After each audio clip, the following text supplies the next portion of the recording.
নমস্কাৰ বন্ধু বান্ধৱসকল আপোনালোক সকলোকে পুনৰবাৰ স্বাগতম জনাইছো আসাম জব নিউজ ইউটিউব চেনেলৰ অন্য এটা জব ইনফৰমেটিভ ভিডিঅ' লৈ তো বন্ধু বান্ধৱসকল পুনৰ আপোনালোকৰ কাৰণে খুব ভাল খবৰ আহি পৰিছে পুনৰ কিছুমান পদৰ কাৰণে ভেকেন্সি নটিফিকেশ্যন প্ৰকাশ কৰা হৈছে PHEDৰ তৰফৰ পৰা ভেকেন্সি নটিফিকেশ্যনখিনি প্ৰকাশ কৰা হৈছে নতুনকৈ অৰ্থাৎ পাব্লিক হেল্থ ইঞ্জিনিয়াৰিং ডিপাৰ্টমেণ্টৰ তৰফৰ পৰা ভেকেন্সি নটিফিকেশ্যনখিনি প্ৰকাশ কৰিছে আপোনালোকক এইটো ভিডিঅ'ৰ যোগেদি ভেকেন্সিৰ সম্পূৰ্ণ তথ্যখিনি জনাই দিম যদি আপোনালোকৰ অৰ্হতা বনে যদি আপোনালোকে এলিজিবল হয় আপোনালোকে ভেকেন্সি মানে এপ্লাই কৰিব পাৰিব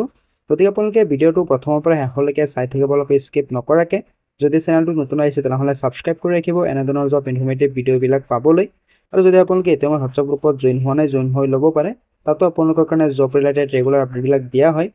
তো নতুনকৈ যিকেইটা ভেকেন্সি নটিফিকেশ্যন প্ৰকাশ কৰা হৈছে ভেকেন্সিবিলাক আপোনালোকৰ আসাম গভৰ্ণমেণ্টৰ আণ্ডাৰতে প্ৰকাশ কৰা হৈছে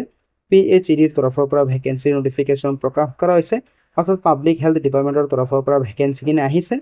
তো আপোনালোকে প্ৰথমতে ভেকেন্সিৰ সম্পূৰ্ণ ডিটেইলছখিনি ভালদৰে চাই লওক যদি আপোনালোকে এলিজিবল হয় যদি আপোনালোকৰ অৰ্হতা মানে আপোনালোকে ভেকেন্সিত এপ্লাই কৰিব পাৰিব তো যিকেইটা ভেকেন্সি আছে ভেকেন্সিৰ অভাৰভিউ আপোনালোকে চাব পাৰে যে 87টা পদৰ কাৰণে ভেকেন্সি নটিফিকেশ্যন প্ৰকাশ কৰা হৈছে জুনিয়ৰ ইঞ্জিনিয়াৰ পদৰ কাৰণে ভেকেন্সি নটিফিকেশ্যন প্ৰকাশ কৰিছে তো প্ৰথমতে আপোনালোকে ভেকেন্সিৰ সম্পূৰ্ণ ডিটেইলছখিনি ভালদৰে চাই লওক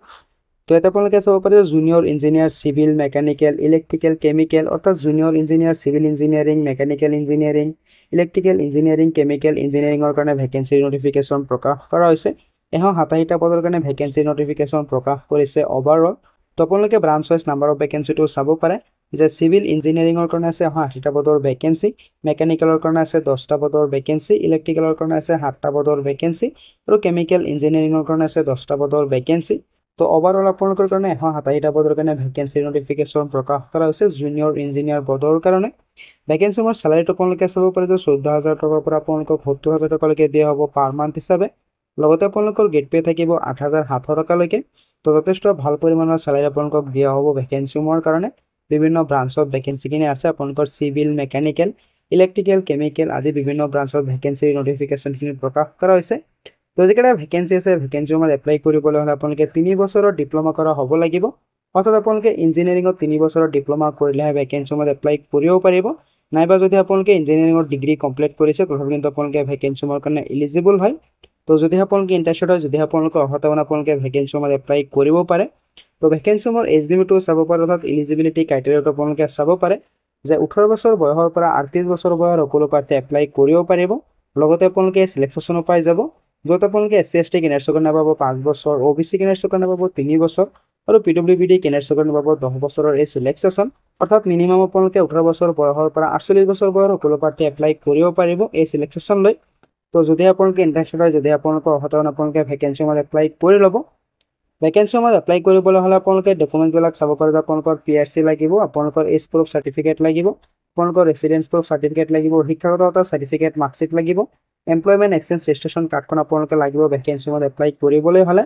তো যদিহে আপোনালোকৰ এমপ্লয়মেণ্ট এক্সচেঞ্জ কাৰ্ডখন আছে তেনেহ'লে খুবেই ভাল কথা হয় যদিহে নাই তেনেহ'লে কণ্টেক্ট কৰিব পাৰে মই আপোনালোকক বনাই দিয়াত সহায় কৰি দিম তো যিকেইটা ভেকেন্সি আছে ভেকেন্সিৰ এপ্লাই কৰিবলৈ হ'লে আপোনালোকে এপ্লিকেশ্যন ফিজ এটা দিব লাগিব তো আপোনালোকে চাব পাৰে যে জেনেৰেল EWS কেনেডিয়েটছে 297 টকা 20 পইচা দিব লাগিব এপ্লিকেশ্যন ফিজ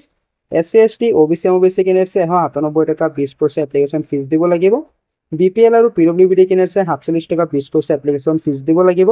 তো যদি আপোনালোকে ইণ্টাৰেষ্টেড হয় যদি আপোনালোকৰ অৰ্হতা আপোনালোকে ভেকেন্সিৰ এপ্লাই কৰিব পাৰে ভেকেন্সিৰ আপোনালোকে অফিচিয়েল ৱেবছাইটত এপ্লাই কৰিব লাগিব তো অফিচিয়েল ৱেবছাইটৰ লিংকটো মই ভিডিঅ' ডেছক্ৰিপশ্যনত দি দিম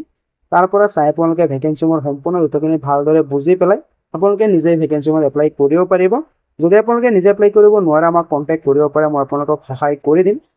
তো আপোনালোকে চাব পাৰে যে 14 আগষ্টৰ পৰা ভেকেন্সিৰ এপ্লাই প্ৰক্ৰিয়া আৰম্ভ হৈ যাব